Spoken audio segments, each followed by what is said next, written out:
Picture this: Prime Minister Mark Carney, Premier Doug Ford sitting together in front of a fireplace solving the world's problems. Now, this isn't my words. This is literally what Doug Ford recently said at his press conference. And you know what? It wasn't just the Prime Minister. It was premiers from across Canada meeting at his cottage resort, having a barbecue.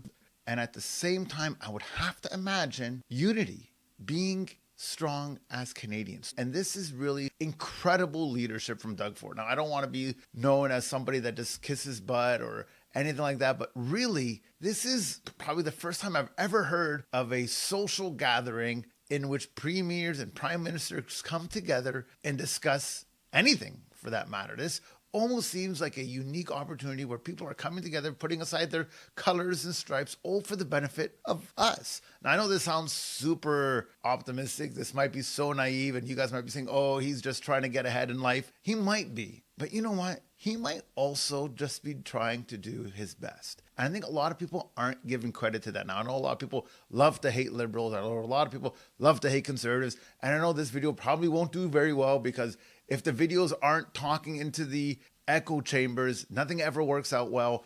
But really, isn't it a great idea that the Premier of Ontario, the Prime Minister of Canada, sat together to discuss how they're going to plan to strengthen our economy, how they're going to combat this 35% tariff? Aren't these important issues? Now, sure, our Prime Minister is liberal, sure, the Premiers, but isn't it good that these things are happening? I feel for the first time in a long time that, you know what?